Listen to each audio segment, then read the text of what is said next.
Aleluia, glória a Deus. Cumprimento a igreja com a paz do Senhor. Se coloque em pé por bondade. E aproveita para abrir sua Bíblia lá no livro do profeta Isaías, no capítulo 6. Livro do profeta Isaías, capítulo 6. Enquanto a igreja procura, eu tributo a Jesus todo louvor, toda adoração e toda graça debaixo dos céus e em cima da terra, a pessoa do Senhor que me concedeu estar aqui no estado de Minas Gerais, pela segunda vez ministrando a palavra nesse estado, o qual, sem medo de errar, eu falo que eu amo, e o qual o povo é muito gentílico e amável. Eu falo isso e minhas palavras não são vãs quando eu digo que quando conheci o estado de Minas Gerais, eu me apaixonei pela cultura, me apaixonei pela comida, e me apaixonei com todo o temor do Senhor. Eu digo isso pelas pessoas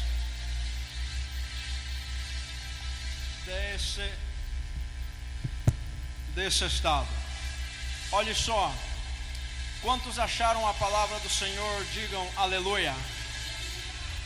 Vamos lá no versículo 8 apenas, ou melhor, vamos começar do 6. Isaías capítulo 6, versículo 6 em diante, vai nos dizer o seguinte: logo um dos serafins voou até mim, trazendo uma brasa viva, que havia tirado do altar com uma tenaz.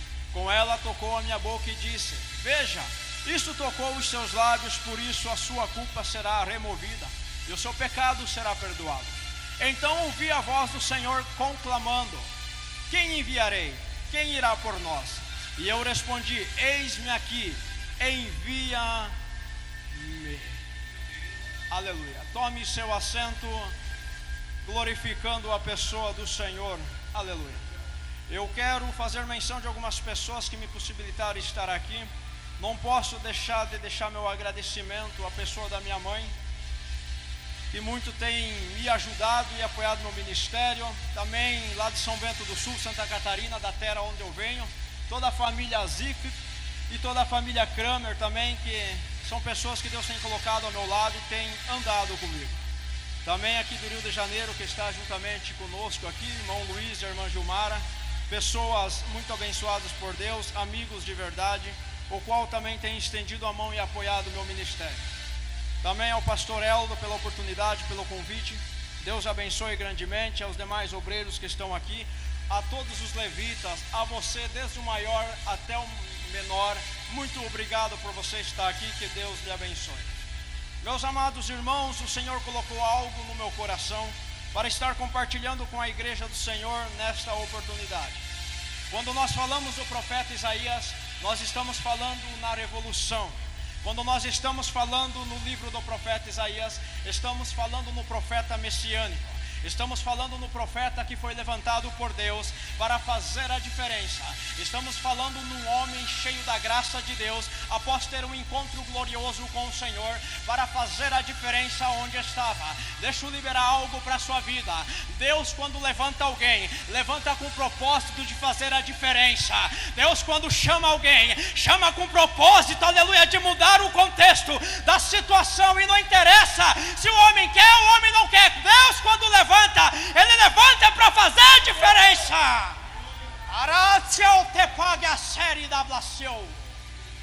Olha só, por que Deus levanta o profeta Isaías? Se nós olharmos o contexto onde a nação judá estava, nós vamos entender e compreender que o povo estava distante do Senhor, e o Senhor não estava contente com aquela situação. Nós olhando para o reino sul, que é o reino de Judá, o Senhor então resolve levar Isaías, movido pelo seu espírito, até o templo. Quando Isaías chega ao templo, ele mesmo vai relatar que eu vi o Senhor assentado no alto e sublime trono, e seu séquito enchia o templo, e acima do trono, aleluia, estavam os 6 serafins, os quais clamavam para ele dizendo: Santo, Santo, Santo, toda a terra está cheia da sua glória. Ou seja, Deus, quando deu a visão ao profeta Isaías, não deu por acaso. Pede por quê, aleluia? Porque infelizmente a nação de Judá não está estava mais na santificação do Senhor, não estava mais no temor do Senhor, não estava mais na obediência do Senhor, e o Senhor já não se agradara. Olha só, analisa comigo. Deus tira um povo do Egito, Deus faz uma aliança com o povo, deixa suas leis, era para o povo obedecer. Agora o povo entra na terra, e o povo começa a virar as costas para os. Tu acha que Deus ia deixar isso barato? Ia não. Tu acha que Deus ia deixar isso assim? Não ia. Aleluia. O povo até podia não querer mais nada. O povo poderia estar até com as costas viradas para Deus, mas Deus ainda tinha projeto na vida daquele povo. Deus ainda iria investir na vida daquele povo. Deus ainda iria cumprir o que ele havia prometido. Aleluia. Olha só. Então agora Isaías está no templo. Isaías está contemplando a beleza e a majestade do Senhor. E ele mesmo, quando tem um encontro com Deus, Isaías toma um choque.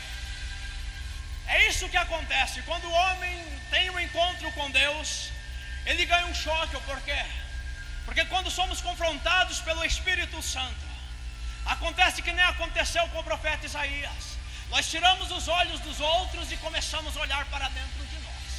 Ei, xalamandara séria. Aleluia. E quando nós fazemos isso, acontece que nós profetizamos como Isaías profetizou. Ai de mim, porque sou um homem de lábios impuros e habito no meio de um povo de lábios impuros. Ai de mim que vou perecer. Mas tinha um contexto para o profeta afirmar isso. Aleluia. Se nós analisarmos o contexto do livro de Isaías, o contexto de Ezequiel, o contexto de Jeremias, nós vamos analisar que o povo infelizmente estava ocupando a boca e a sua voz para prestar um culto a deuses estranhos. Infelizmente o povo já não adorava o Senhor. A Bíblia vai nos dizer, a Bíblia não é o pregador, vai nos dizer que infelizmente dentro da casa do Senhor a glória já não se manifestava mais. Aleluia. Havia se dando lugar para outras coisas, mas não para a presença do Senhor. Ei, aleluia. Tem alguém comigo nessa mensagem? Aleluia. Entenda só, e coisa terrível é se deixar ocupar o tempo pelas coisas que não são de Deus, aleluia, pelas coisas que não edificam, pelas coisas que só levam à morte, mas não levam, aleluia, à vida eterna, pelas coisas que só destroem, mas que nada constrói. Deus não estava contente com aquelas coisas. Talvez você olhe, o pregador veio para o culto de missão e está pregando o conserto, está pregando arrependimento. Mas foi necessário Isaías fazer um concerto com Deus para depois querer fazer missão. Foi primeiro, aleluia, Isaías ter que se humilhar para depois querer pregar. Aleluia. Foi primeiro, aleluia, se dobrar para depois querer abrir a boca dizendo assim diz o Senhor. Primeiro desce a casa do meio, escute a voz dele, aleluia. Aí então ele começa a falar. Agora Isaías, ele faz uma afirmação muito veemente. A Bíblia vai nos dizer que para o pecado de Isaías ser purificado, precisou um serafim. E o que é um serafim? Um serafim é um ser totalmente de fogo. Então ele pega com uma tenaz, uma brasa viva do altar de Deus, e esse serafim vem e toca os lábios do profeta Isaías. Imediatamente o anjo, ou melhor, o serafim diz para ele: a sua iniquidade de ti foi passado, o teu pecado. Agora Deus tinha um problema. E esse problema ele queria obreiros à casa do Senhor para resolver esse problema. Judá inteiro estava distante dos caminhos do Senhor. O povo de Deus já não queria mais um compromisso com Deus. O povo de Deus já não queria andar mais nos caminhos do Senhor. E Deus não estava satisfeito com aquilo. Deus não estava contente com aquilo. Agora me perdoe dizer, mas eu vou pregar. Deus não estava triste e nem estava irado com as nações pagãs, não. Deus estava triste, era com o povo dele, aleluia. Deus não estava triste com a Babilônia, não. Deus não estava triste com as nações ao redor. Deus tinha um problema para resolver dentro de casa, porque com Deus é assim, problema de Deus se resolve dentro da casa, aleluia, não é fora. Então Deus já tinha um problema e ele queria resolver esse problema, aleluia. Agora a nação estava toda totalmente contrária aos caminhos. E a nação de Judá se gloriava Porque havia a cidade de Jerusalém e eles mesmos afirmavam: não, nós não iremos para o cativeiro. O mal não vai vir sobre nós. De forma alguma chegará o império assírio. Aleluia. Mas depois quem conquistou foi Nabucodonosor pelo império babilônico. A história que Isaías relata, ele mesmo deixa claro no primeiro versículo. No ano que morreu o rei Uzias. Se olharmos para a história, a Bíblia vai nos deixar claro também que é no ano em torno de 740. Isaías então profetiza em torno de 40 anos. E ele deixa claro como um memorial. Agora, o que me chama a atenção é que o profeta Isaías faz questão de deixar bem claro: no ano que morreu o rei Uzias. E Uzias é o mesmo aquele que fora coberta de lepra pelo poder de Deus. Ou por quê?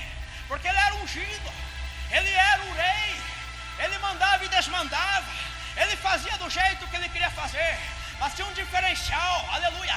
O que ele não se tocou foi quando ele se engorbeceu, aleluia, e quis queimar incenso lá adiante, aleluia, do santo dos santos, lá diante do templo do Senhor.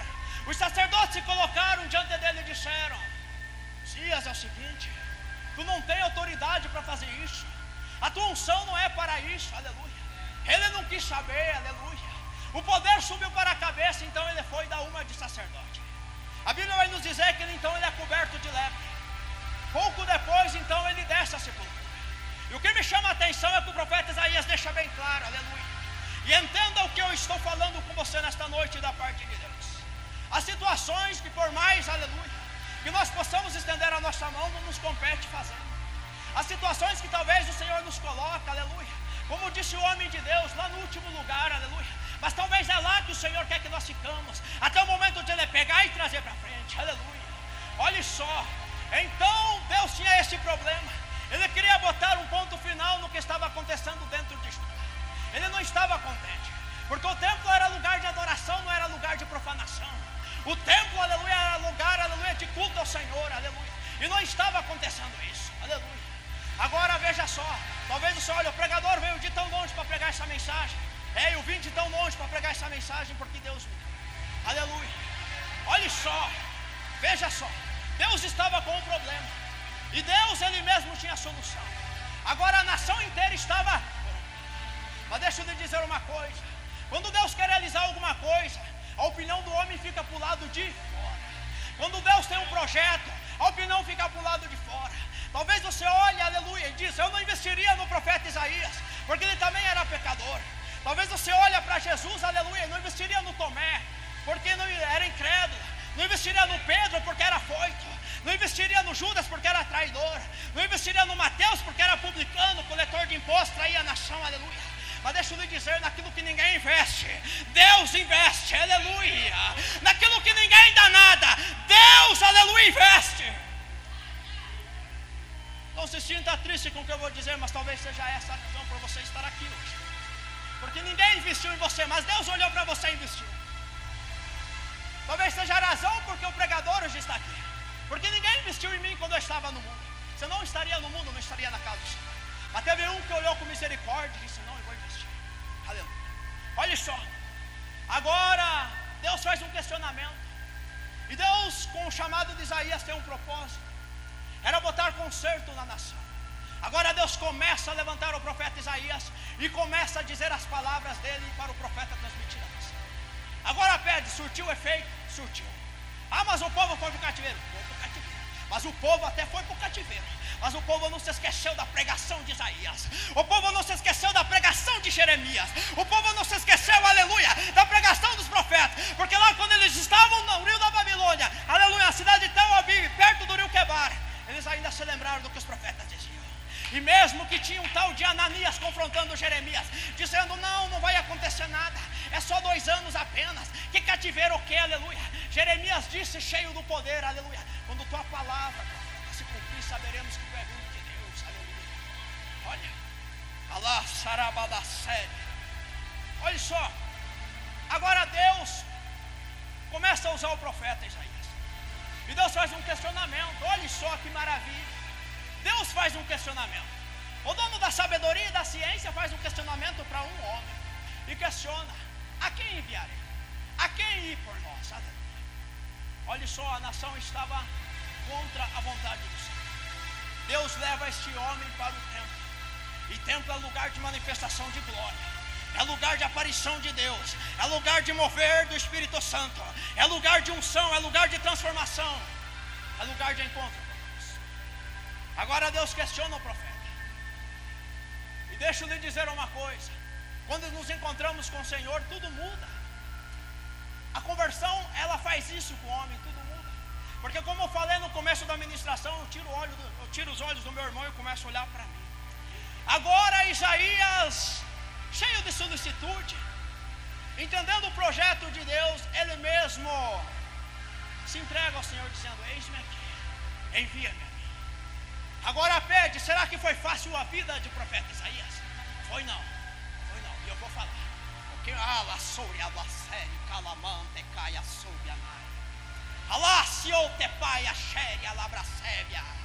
aleluia. A vida do profeta Isaías não foi fácil. A do Jeremias não foi fácil. De Daniel não foi fácil. De Ezequiel não foi fácil. De nenhum profeta na terra foi fácil. E hoje, século 21, aonde se diz que a igreja, aleluia, a igreja do arrebatamento, profeta querendo molezinha, tem não, aleluia. Não existe. Não existe. Se nós olharmos para a igreja primitiva, nós vamos ver que existia lágrimas, existia sacrifício, existia renúncia, existia perseguição, aleluia. Mas não tinha nenhum profeta, nenhum homem de Deus voltando atrás, abandonando o cajado. Olha só. Agora Jeremias diz: Senhor, eu estou aqui, envia-me a mim. Foi suficiente para Deus. A partir deste momento, a nação de Judá, querendo ouvir ou não querendo, como a Bíblia vai dizer, aleluia, eles eram obrigados a ouvir da parte de Deus, que Deus iria permitir o mal sobre aquela nação. Eles iriam para o cativeiro. Só que o que me entristece é que às vezes o profeta fala uma, fala duas da parte de Deus, fala três, aleluia, e o ouvido ainda continua surdo, o olho ainda não enxerga, aleluia, até que Deus permite a assolação. E quando vem a assolação, não há mais o que fazer, meu amigo, aleluia, não há mais o que fazer. Entenda uma coisa, Deus sempre fala. Deus não deixa a sua igreja despercebida. Deus não deixa nada em oculto, aleluia. Deus não esconde nada, aleluia, do homem. Tudo que Deus faz às claras. Deus havia falado, aleluia, o povo não quis ouvir, o povo paga o preço no cativeiro. Olha só. Nós estamos no século 21. Muitos afirmam que a iminência da volta de Cristo logo se aproxima. Isso é bom, mas sabe o que eu acho? Eu acho que nós precisamos, com todo o temor eu digo isso, aleluia, é olhar para a Bíblia Sagrada, voltar aos princípios e às fortalezas e às estruturas do Evangelho, aleluia, e assim seremos, aleluia, de acordo com a vontade de Deus. Talvez você pede: pregador, que mensagem é essa? Aleluia, não me questione, não questione o pregador, mas pede para Deus o porquê a mensagem. Hoje, aleluia, outro dia antes de viajar para cá eu ministrava lá no sul, aleluia. Eu dizia, outro dia nós comemoramos a reforma protestante, aleluia. E nós precisamos de uma reforma hoje, aleluia. Foi o que o profeta Isaías começou a fazer no reino de Judá, onde o povo de Deus, aleluia, estava afastado do Senhor, e o Senhor queria trazer o povo para perto. Olha só, a partir desse momento, a estrutura de Judá começa. O profeta mesmo diz da parte de Deus que as casas seriam derribadas, serviriam de trincheiras, as cidades seriam assoladas, os habitantes seriam todos levados ao cativeiro. E mesmo assim o povo não se dobrou diante da presença do Senhor. Mesmo assim o povo ainda não se dobrou diante da presença do Senhor. Continuou prevaricando, continuou caminhando o contrário. Olha só, e agora eu vou encerrar minha mensagem. O profeta termina seu ministério e o povo continuava ainda na mesma coisa. Mas tem algo que eu admiro no livro de Isaías: é que o profeta não estava comprometido com si, mas estava comprometido com Deus. O profeta não estava preocupado com a opinião do homem, aleluia, mas estava preocupado em servir e obedecer a Deus, aleluia. ele mesmo vai dizer, aleluia, que ele preferia, aleluia, aleluia, ser morto, indiferente da situação, ser perseguido e tudo isso ele sofreu, aleluia, mas continuou sendo fiel a Deus, continuou pregando aquilo que Deus colocou no seu coração. Olha só, se coloque em pé, se coloque em pé.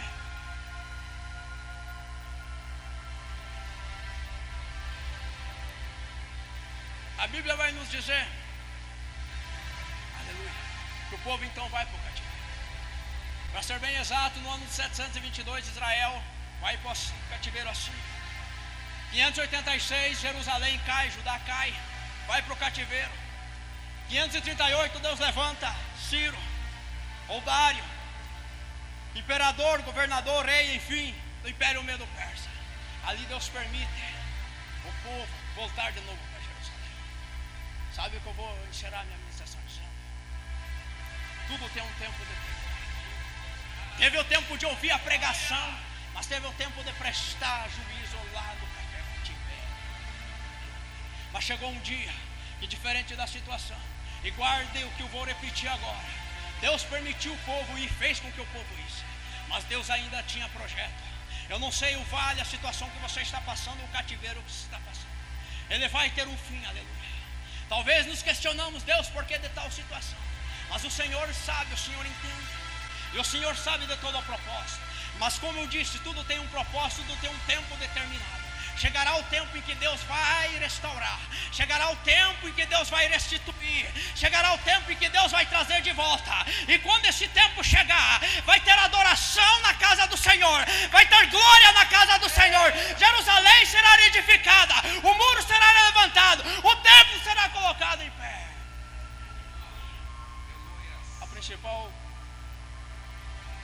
A maior preocupação do Senhor era porque o templo estava aqui.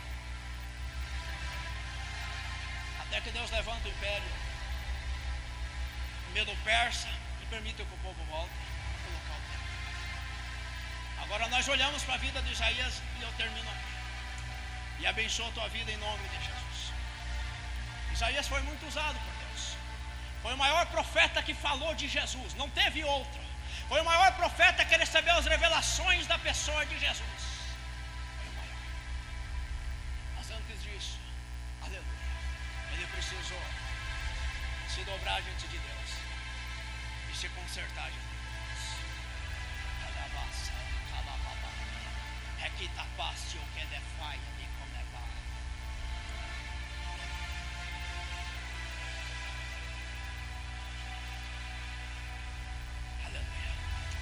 Amados, eu encerro aqui minha ministração.